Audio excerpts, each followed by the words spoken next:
Hello and welcome. You are listening to the Investor Lab, the auditory epicenter for passionate people seeking a life of freedom, choice, and abundance. And on today's show, Gabby and I talk about building a growth mindset for long-term property investing success. We covered a lot of ground in this episode, and there's some great insights that I know that you're going to get out of it. Not just kind of like high level, kind of like theoretical stuff. We actually really break it down and give you some actual practical activities that you can apply in your own life to develop to cultivate a growth mindset. So we're talking about what is a growth mindset, why is it important for property investors. We're talking about strategies for cultivating a growth mindset in real estate investing, and how a growth mindset can help investors handle setbacks and challenges. We also talked about the benefits of a growth mindset. We used some examples of where people have applied this in their life, and also the role of having the right support system and the right team around you to help give you the perspective that you need to develop a growth mindset. A few techniques for staying on track, and plus the impact of a growth mindset on your long-term property investing success. So if any of that sounds like the kind of thing you're into, then this is a fantastic episode for you. So make sure that you like, rate, review, share, hit the subscribe button if you're on YouTube there, and make sure you share this with a friend, family member, or loved one if you find it valuable. And that being said, let's get stuck right into it, and I'll see you on the inside.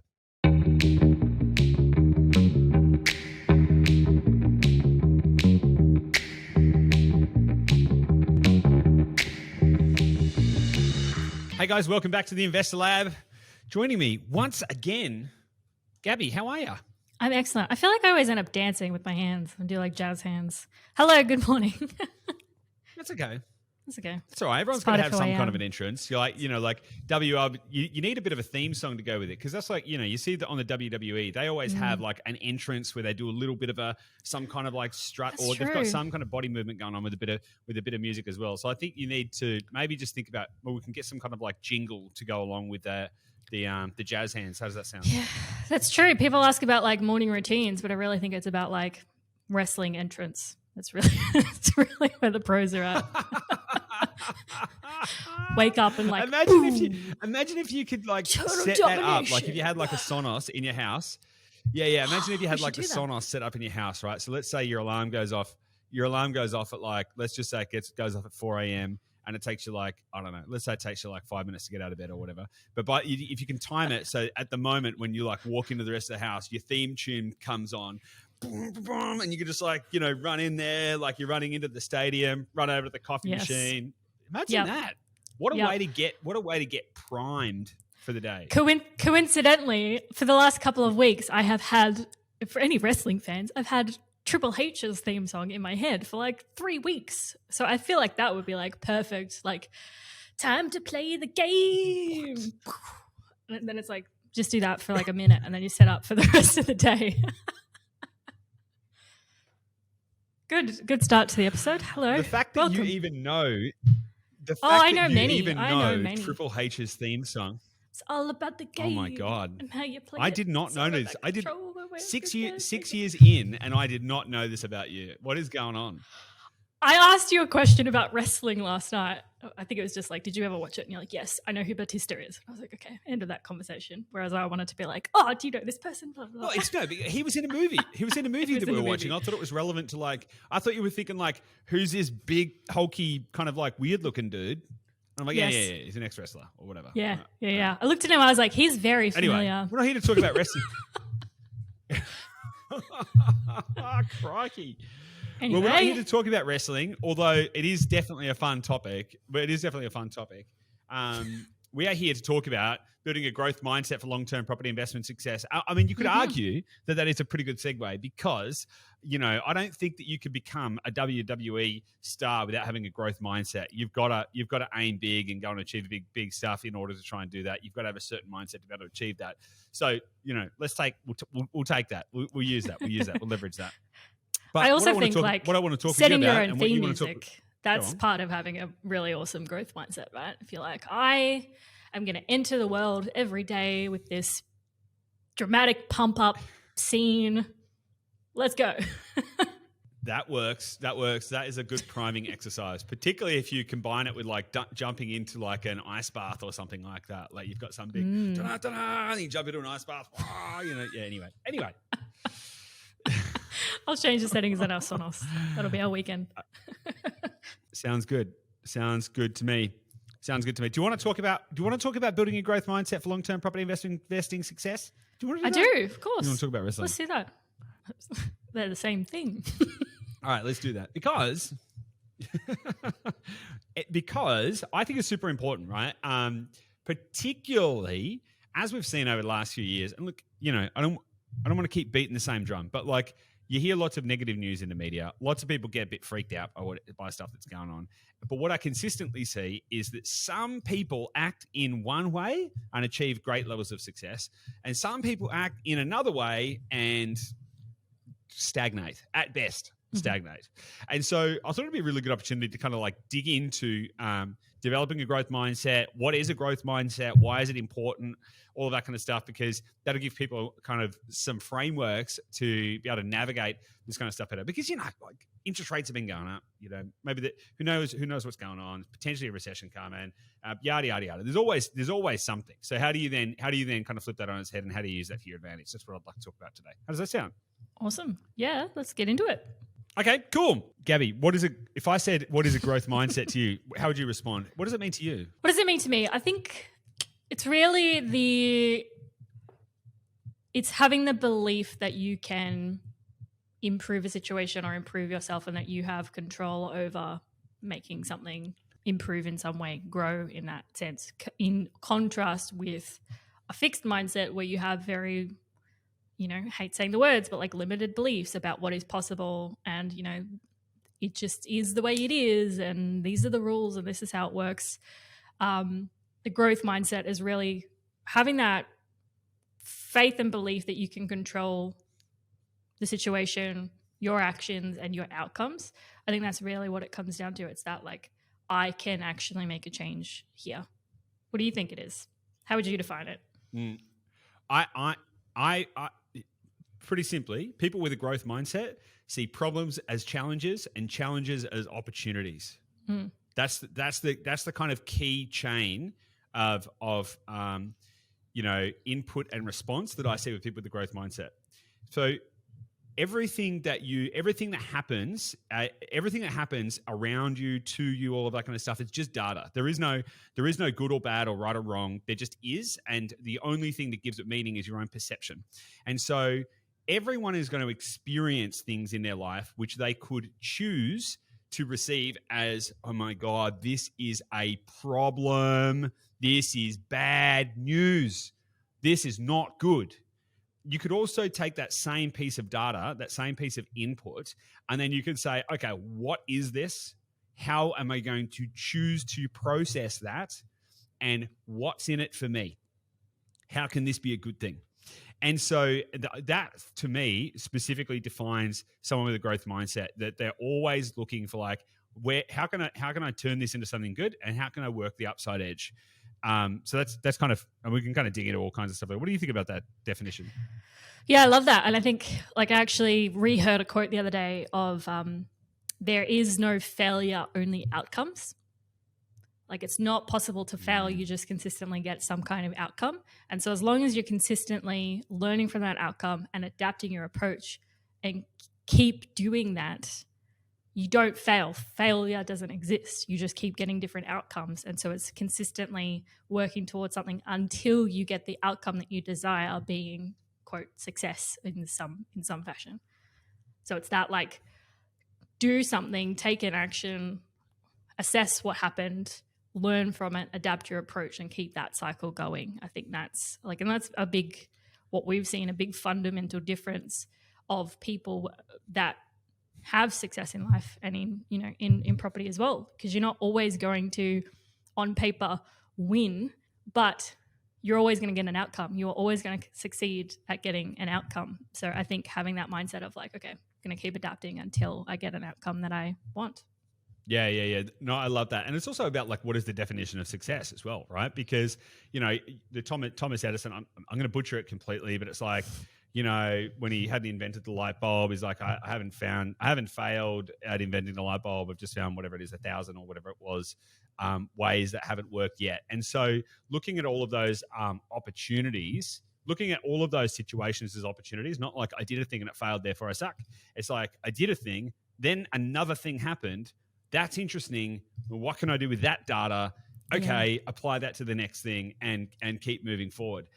Fundamentally, I think that underpins how the people with that are growth minded think about things, and they're also willing, like ready, willing, and able. In fact, proactively ready, willing, and able to find the edge in where other people are seeing negativity. So, for example, someone we know actually, I was interacting with them the other day. They since the start of the rate rising cycle, when most property investors were like, "Oh my god, interest rates are going up.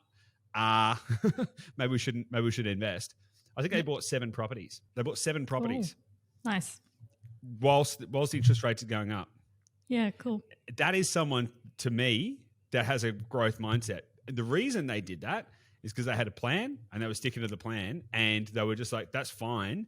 This is just inputs. I'm going to choose to interpret it however I want to interpret it, and I'm going to stick to my plan, and I'm going to achieve my goals, regardless of the external stimulus, so to speak, which I think is awesome, right? And the reality is, in real estate, it's never going to be a straight upward line. Like, everyone kind of thinks buy real estate and it just goes up and to the right. If you have a graph of growth and returns, it just goes up and to the right. It doesn't. It goes, broadly speaking, up and to the right, but in the middle, it goes up and down and sideways, or it does a couple of loops a few times, maybe a corkscrew in there as well, and then continues on its way.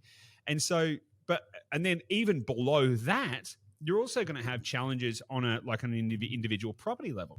You could buy a property and you could be like, oh, cool, I've just bought this property. How great. And then a month later, the air conditioner breaks. Okay, fair enough.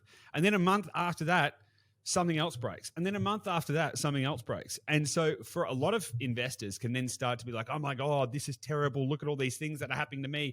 I bought this property. It's not working. It's a dud. It's taking money, yada, yada. And they're going to kind of like a negative loop around these kind of like the little things, right?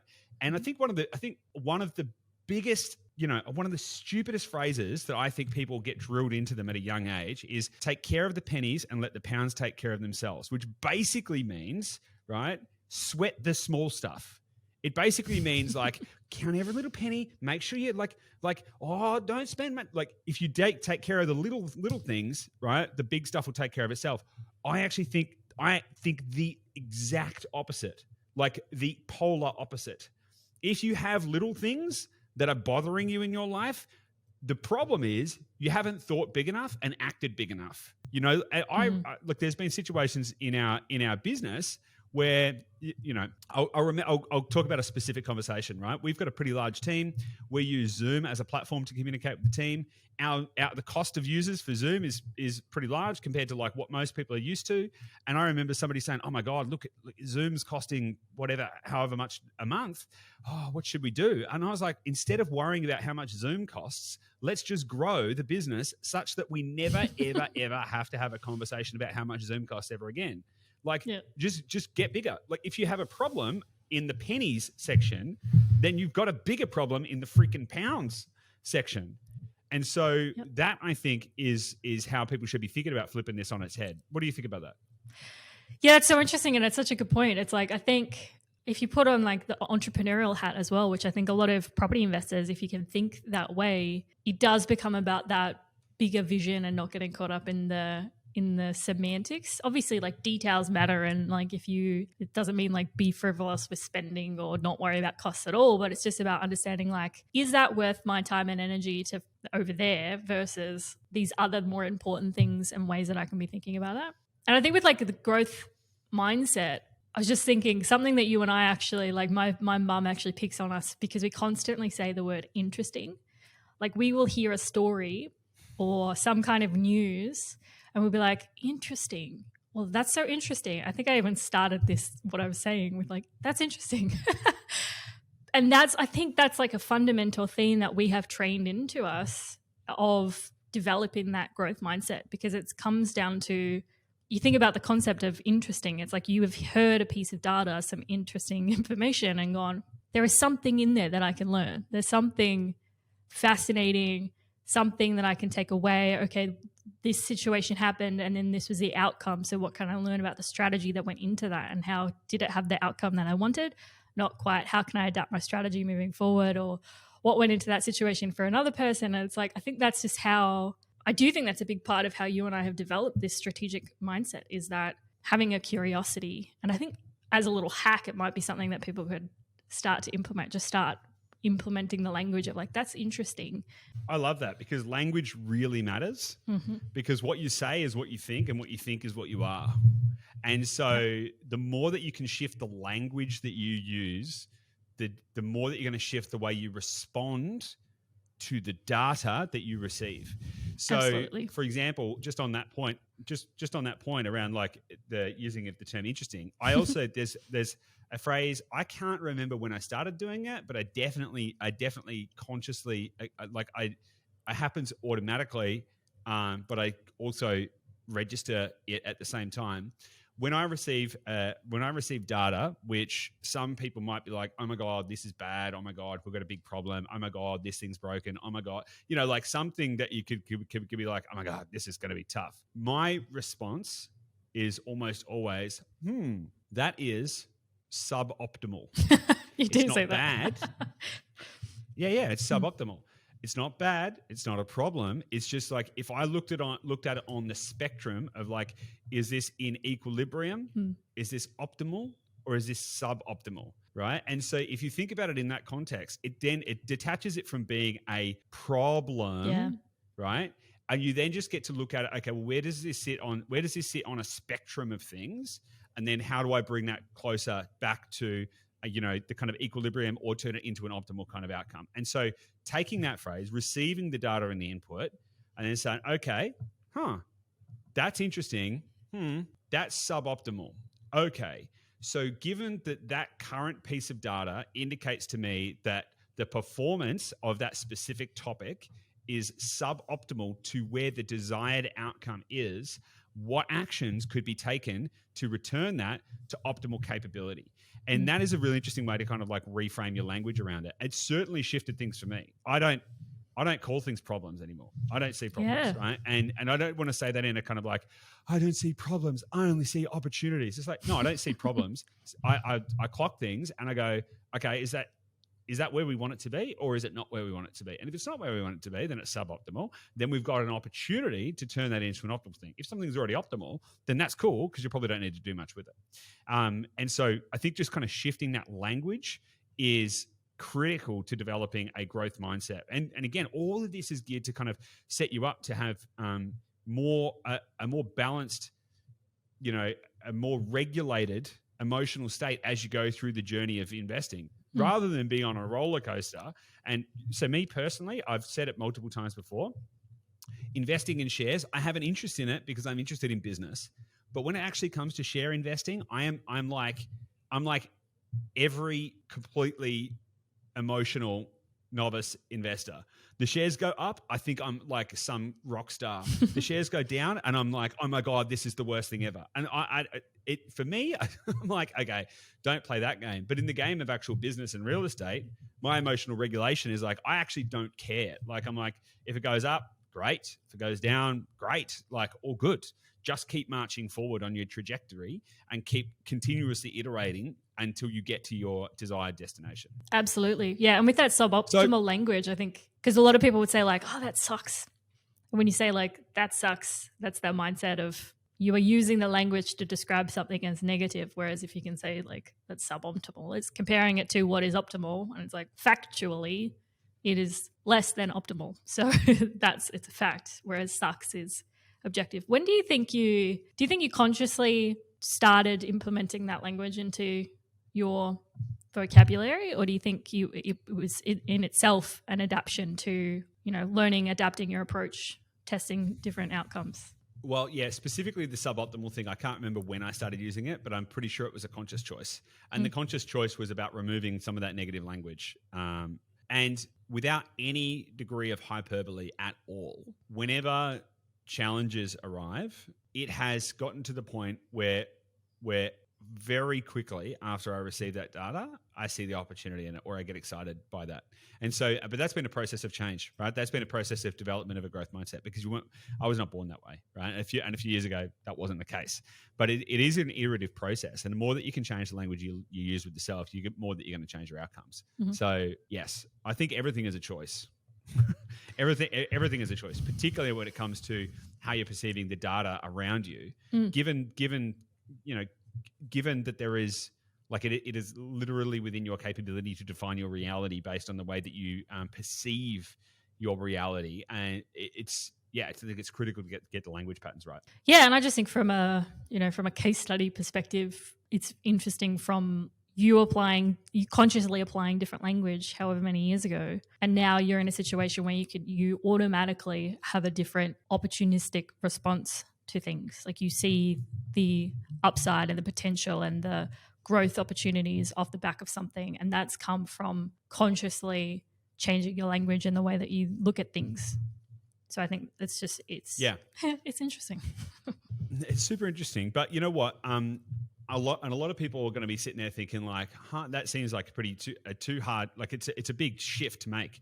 And so I think that one of the most important things that people can do to start to change their frame of reference is to seek out alternative perspectives. And when I say seek out alternative perspectives, what you want to start thinking about is who's in your support system and who's in your support network, and who are you taking advice from. For real estate investors, for our clients, for example, right? The fact that they have a frame of reference, which is either this podcast, for example, or the team at Dashdot or whatever, they awesome.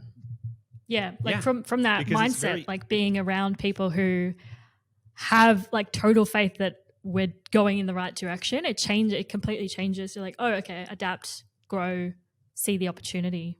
The thing is, it's not blind faith, right? It's not blind faith. It's not just like, yeah, everything's going to be great. Woohoo, let's all, sail into the sun. It's not that at all, but it's you in order to get a better perspective, you need to get a better frame of reference. And so having people that you can go to who have the capability to cut through the noise and who have become more emotionally regulated on a specific topic, that makes a big difference, right? And so that applies not just in real estate, but it applies in loads of ways. So, for example, let's say you are feeling sick. Let's say you've got some kind of an ailment, and then you start researching it on the internet, and then you come up with some idea that you've got some incurable disease, right? And you can get really anxious about it. You can get really, oh my God, this thing's happened to me. Oh my God. And you can get really stressed out. That then starts to affect the rest of your worldview. But then if you change your frame of reference, or if you seek out a reference shift, you might go and speak to a specialist or a GP or whatever who says, no, that is just this. And in fact, all you need to do is drink more water, right? And you go, oh my God. And I love when that happens. Instantly, yeah. It's usually drink more water. It's usually that. Get some sunlight. Get some magnesium. Water. Get some rest, sun. Get out of the house. But you know what I mean? Like, that can really shift your perspective. And so seeking out that network of people in the relevant areas is actually really, really important. And so, like, personally, I do that. I've got mentors and coaches and all kinds of stuff in multiple different areas of my life for that exact reason, so that I can say, hey, I'm perceiving this bit of data in this way. Can you help me develop a different perspective on that data? And invariably they do, and invariably that helps me grow a lot faster. And growth is personal, business, real estate, all of that kind of stuff, right? And I think the pursuit of growth is, I think, one of the most fun things ever. And so you can sharpen that sword just by seeking out those different perspectives. So I do it all the time, and I think that people can then apply this now and go, okay, well, am I feeling distress? And this is like a head check for you. If you're listening to this or watching this on YouTube, ask yourself, okay, draw a couple of circles, or draw a couple of columns, right? And you can break it down into like personal, you could break it down into real estate, you could whatever. But let's just focus on real estate for the moment, for the purposes of the podcast, right? And you could say, okay, is there anything about real estate investing that I currently feel stressed about? Is it interest rates are going up? Is it I think the property market might be going to crash? Is it something's happening with my tenants? Is it because what a lot of these negative inputs can start to compound into things like a sense of feeling of failure, a sense of feeling like you're out of control, a sense of feeling like you're unable to achieve your goals. Now, if you resonate with any of that kind of stuff, if you just clock yourself, have a little think and go, is there anything about real estate investing right now that is causing me to feel stress or anxiety? And if the answer is yes, then what you should, and then you can do some self-work and say, okay, is there a way that I could change my perspective on any of those situations? So you can then start to apply this kind of stuff. Okay, what is the opportunity there? How could I think differently about this to turn it into a positive thing? Or you can seek out an alternative perspective. So you could be like, okay, maybe I should go speak to someone else. Maybe I should go speak to someone else who is a professional in the space, right? So for example, you could speak to the team at Dashdot. You could seek out somebody who has already walked the path before you. So maybe maybe you've got one investment property and you know someone who's got three and you've been investing for 1 year and they've been investing for 5, for example. You might be able to go to them and say, hey, I'm freaking out a little bit here. I've bought one property and this kind of thing's happening and can I get some perspective? And then they can give you their perspective and they can share with you probably what they can see from a little bit further down the road, which is going to make things a little easier. Because half of the fear comes from not being able to see around the corners. And so if you can find someone who can see around the corner for you, that is going to let you know what your position is on the path to your goals versus saying, oh my God, up ahead is a corner. I don't know what's around that corner. It could be a cliff and I could die versus someone who's standing at the corner looking down the road and saying, no, just around this corner, it's straight and it's clear and there's no one on it. You just need to hurry up and turn the corner and you're going to be sweet. And so getting those perspective shifts by building the network of people around you to give you that capability, I think is essential. Yeah, absolutely. And I think an important part of what you just like kind of where you started there was actually the having some kind of, I don't want to say practice. I can't think of another word, not a habit, but starting to reflect in yourself and your state and your strategies and actually taking the time to do that. And we've touched on this before, so I don't want to harp on about it a lot, but that's where you can learn to adapt. Like this is kind of where the growth mindset comes into place. It's you reflecting on what has happened recently or over however long a period ago, reflecting on what happened, what was my input to the situation, what strategies did I do, what were the outcomes, how would I adapt? It's taking that time to really do that. And so if that sounds intimidating, if you're like, what do I even ask? Feel free to, we live and breathe this stuff. So if you want to reach out on social media or on emails, we're happy to chat with anyone about it. But also if that sounds intimidating, you can go down the route of, coaches and building communities of like-minded people and that kind of side of things as well, because you can perhaps ask other people questions that encourage your own self-reflection a little easier. If the thought of you sitting there doing it on your own sounds scary, because it is for some people when you don't know where to start, then yeah, definitely the coaching community kind of route is totally worth it for changing your mindset about things. Yeah, and it's critical, I think.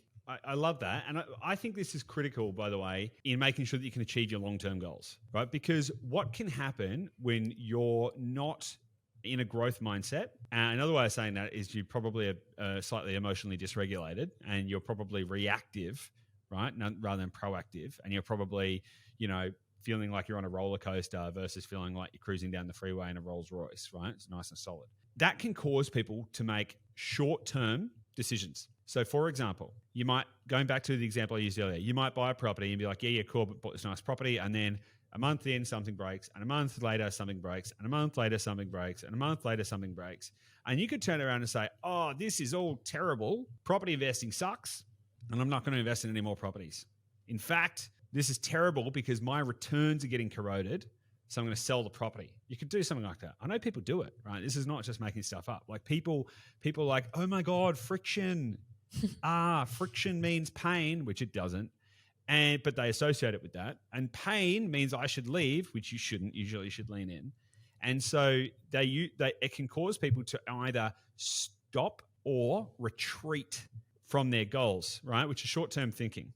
I don't know an investor that has held properties for 20 or 30 years that regrets holding properties for 20 or 30 years, or that's invested for 20 or 30 years and it regrets investing for 20 or 30 years, right? And to assume that they didn't face the same kind of challenges along the way is completely ridiculous, right? And so if you can cast your mind forward and say, is this the kind of thing that I'm going to care about in 10 years' time? I do this all the time because guess what? We've got properties, and guess what? That example that I've been giving of like things break, we've got a property and I love the property, like awesome yield, great location. It's a firecracker.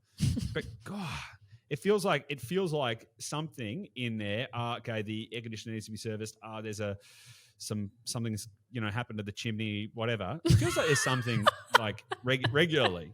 The chimney. It's true, but what's interesting about that is the way that I receive that is not let me count up all of the different bills that we've gotten and try and triangulate whether this has gone from a good to a shit investment. It's not that at all. It is literally like, okay, am I even going to remember this or care about this in 1 year, 2 years, 5 years, or 10 years? And in fact, if I fast forward 5 years from now, am I confident that the returns I'm going to get from the asset will basically make all of this kind of stuff null and void anyway, and I won't have a care in the world? If the answer is yes, just move on. Just get on with it. Yep. Stick to your plan. And this is kind of looping back to the idea of like, don't count your pennies, right? And just like focus on the pounds. Like focus on, okay, well, what do I need to do to make this okay? Yeah. And it all comes back to context, right? Like if you are maintaining the context, like if you've got a property, the thing with buying established properties like we do, a lot of people go, this is going to be a lot of maintenance, blah, blah, blah. But when you have the context of the collective upside of that choice of investment, when you have that in context as you are looking at all of the different expenses that are popping up for that property, then you're like, okay, this is just the cost of doing this, and this is just data, and let's just adapt and do the thing and get it done and move on because the upside is still worth it. With the context as well, I think there's an emotional element where the context of what else is happening in your life and your emotional state in other things that are going on that affect that. Because I know that when we're really busy, which is most of the time with the businesses, when you get those consistent messages coming in about the properties, if you're having a really stressed out day and you get that information, you're going to apply that stress to the data that's coming in, and that doesn't actually reflect accurately the situation of that data coming in. You're overlaying your current state into that situation. And if you are stressed out that day, you might look at it and go, screw it, this properties, it's too many expenses, let's just get rid of it, it's not worth it, blah, blah, blah, blah. And then you might end up making a mistake that is making a decision that is not actually in line with, as you said, that long-term vision. You're getting caught up in I'm having a bad day and this is just more information that's coming in and landing that means that I've made the wrong decision there, so I'm going to let that go. Whereas if you try to not let that catch up with you, try to segment your emotional states between different things and go, okay, objectively, how is this asset performing? Don't apply my emotion to it. Don't just focus on the cost, think about the upside as well. So I just think that's like an important thing about context. Absolutely love that. I absolutely love that, Gabby. I also want to talk about some practical ways that people can cultivate their growth mindset on a day-to-day basis if they want to improve their growth mindset. So I've got a couple of little exercises that I can kind of give to people right now. Cool. And then we can kind of talk about them. What do you think about that? Cool. Okay, awesome. So a couple of exercises if you want to cultivate a growth mindset. And by the way, if you're listening to this podcast, I hadn't pre-planned this. This is like whilst we've been on this podcast, I was like, okay, how can we put this in action? But these are real genuine things that I do. And again, a lot of the stuff that I do, it's automatic for me. So I was like, okay, well, how would I, if somebody came to me and they said, how would I develop a better growth mindset? How would I get myself out of this kind of like limited belief kind of state? And in fact, we could probably talk a little bit about limited beliefs, Gabby, as well, if you want, because I think that's a really interesting topic. I meant to anchor back to that earlier. So here's 2 exercises you can do. So the first thing is there are 3 categories that you should be journaling on each day: thoughts, feelings, and actions. And so if each day, each morning, or each night, depending on your preference, my preference is the morning. some people prefer the evening. By the time it gets to the evening, I can't think clearly. So for me, it's the morning.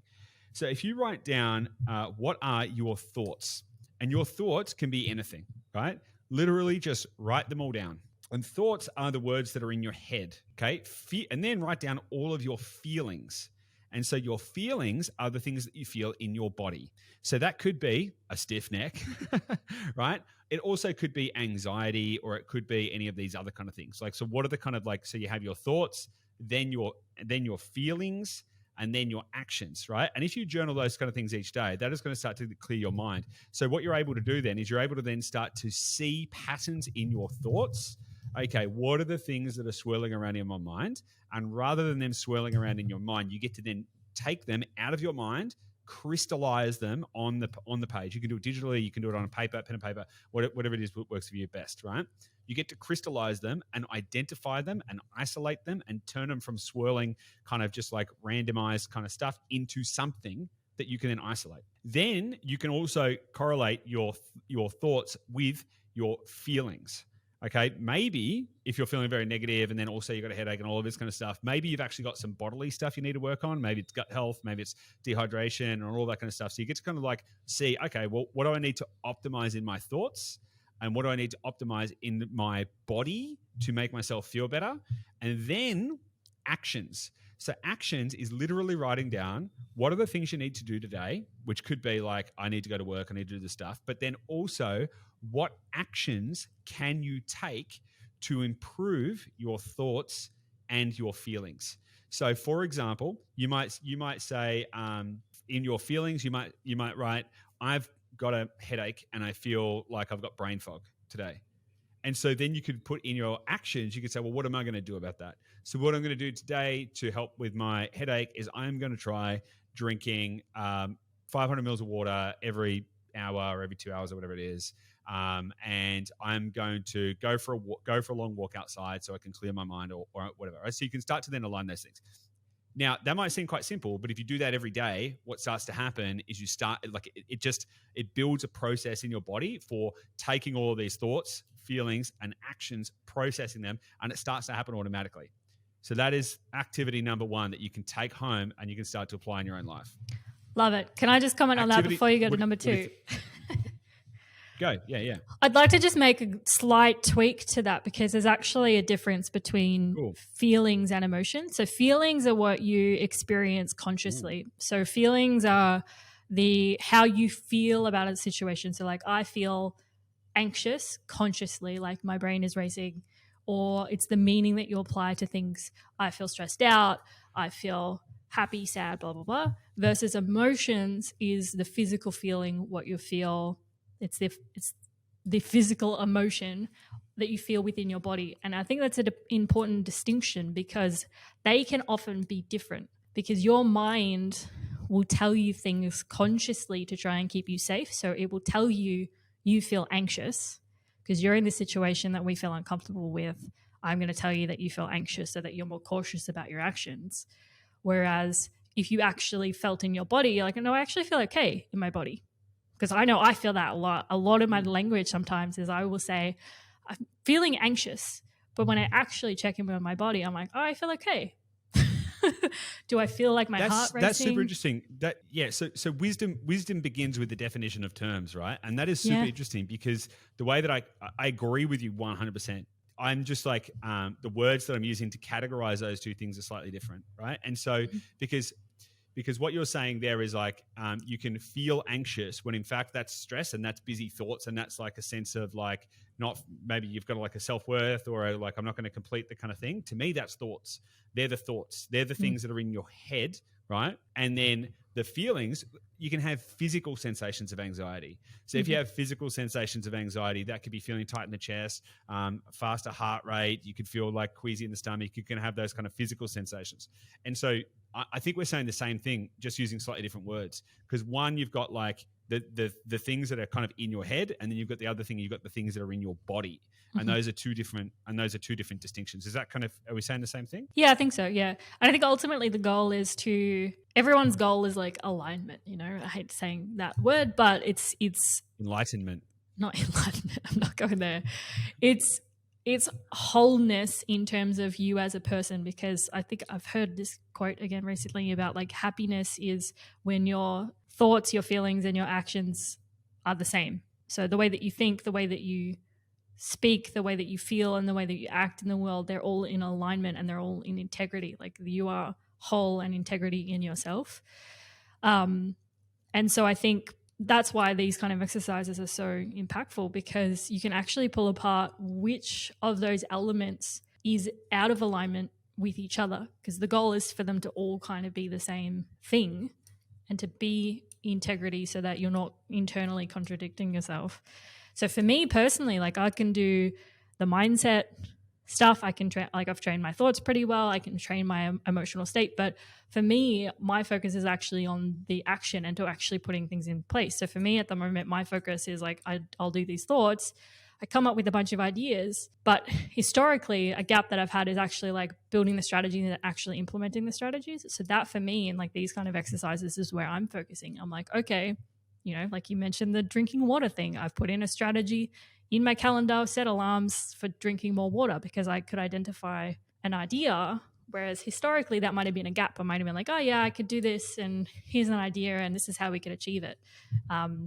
So it's kind of, I think part of this is identifying where your biggest room for improvement is. And so that becomes a growth mindset trainer in itself. It's auditing which area can I focus on right now.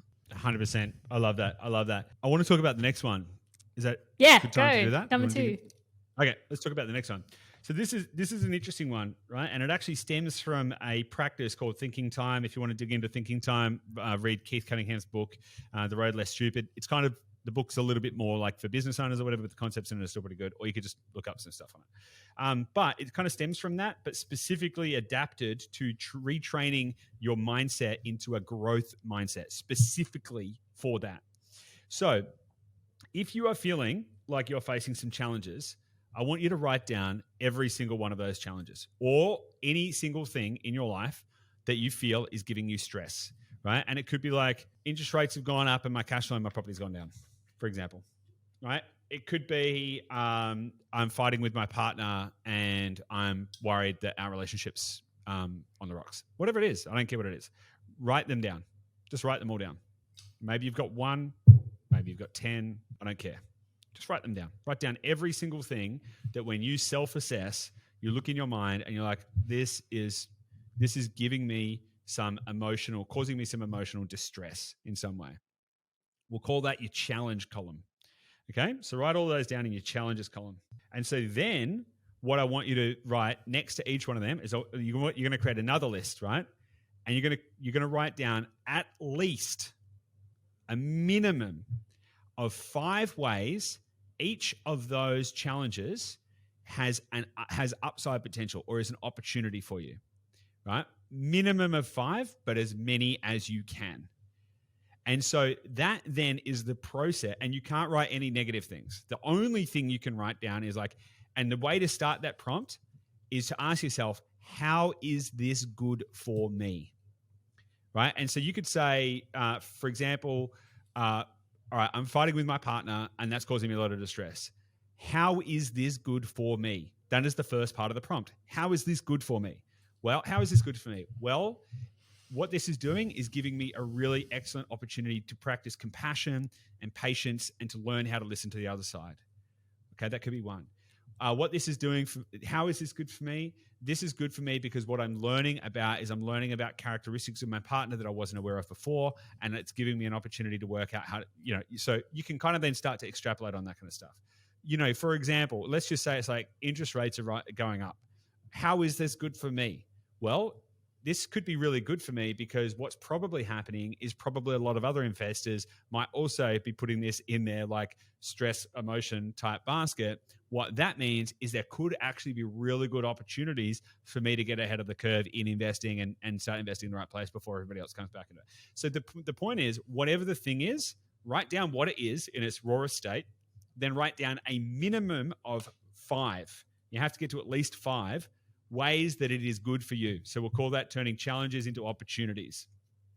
And then the third step is to write down at least one action, at least one, but as many as you want, at least one action that you could take to act on that opportunity. So you can then say, okay, the problem is X. How is this good for me? Here are 5 reasons. Here are 5 ways that this is good for me. And then here are minimum one action that I could take for each one of those opportunities to convert that opportunity into an activity and an outcome. That then takes all of this kind of negativity, converts it into upside, and then also crystallizes the fact that you have a choice, that you can actively do something about it. That is the critical kind of thing. So you can then, let's just go back to the kind of real estate one. It's pretty high level, right? But interest rates are rising. That's causing me stress.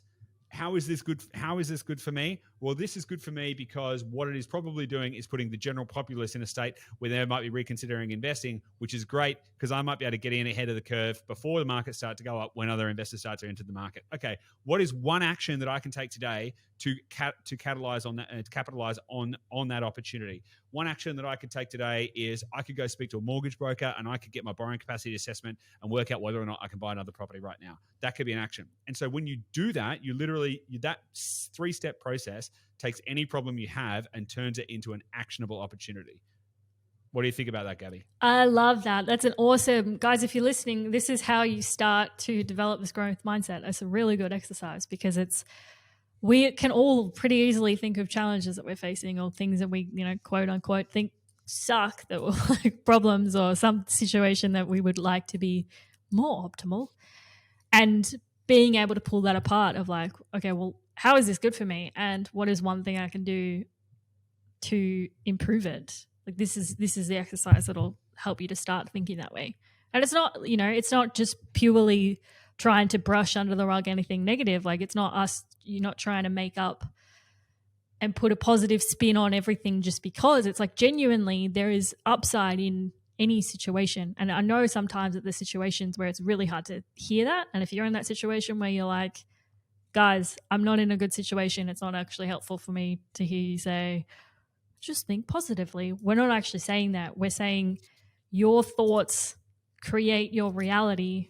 So the way that you think about things means that it's going to dictate the way that you feel about it, the way that you act about it. So training yourself to see the upside and to see the opportunity, that's what this kind of stuff is. Like this is trying to help you to move through things and take control and be able to create your world essentially. 100%. And you know what? And it feels a little kind of like un-PC in some ways to be like, you can apply this to any situation because you know what? People might have terminal cancer or somebody could be addicted to drugs and living on the street or any of that kind of stuff. And so it can seem a little trite to try and say, yeah, you can kind of do, but you literally can. Like you literally can. You can apply this to any situation. And what it will do will crystallize what that opportunity looks like and then what you can do with it. And I can talk from that perspective because I've been in some pretty like gnarly kind of life situations with addiction and all kinds of stuff. And being able to then explore how is this a good thing and what is the upside from it is super powerful. And so I encourage you to try and apply this to any part of your life. I think we've kind of covered quite a lot in this episode, Gabby. What do you think? I think we have. I'm glad that you brought up the unplanned exercises to help people because it's and it is one of those things that I think you and I have cultivated over years of, growing businesses, reflecting personal development,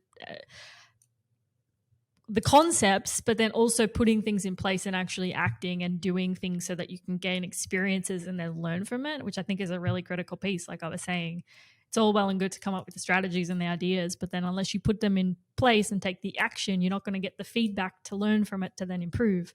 You're going to have just this good idea sitting on the shelf, but then you're not actually pressure testing that idea until you put it in place and then get the feedback. So, these kind of things, I think you and I, like I said, we've developed, and it's good to be able to share those kind of exercises with people so that they can start to think about this as well. 100%. Love it. Well, on that note, why don't we leave it there? I think we've covered a lot of ground in this episode, and I think it's been really, really good. I think there's a lot of real good juice in there that I think people are going to be able to take away and a lot of value from it. So if you have found this valuable, if you're watching us on YouTube, make sure you hit the subscribe button. We'd love to see new subscribers on our YouTube channel. If you're listening to this on some kind of audio platform, do whatever action you're capable of taking on that platform. Could be subscribe, could be leave a review. You know, there's so many ways that people can be consuming this. Click just if there's a button right now anywhere. If there's a button, click it. That's a life motto. If you see a button, click it. But no, that'd be amazing. But of course, make sure you share this with a friend, family member, or loved one. There's probably someone. If you might have a growth mindset, but you might know someone who needs to work on the growth mindset, and this might be an episode that could really help them. So make sure you share that with them as well. And I guess we'll see you on the next episode. Thanks, guys. Bye.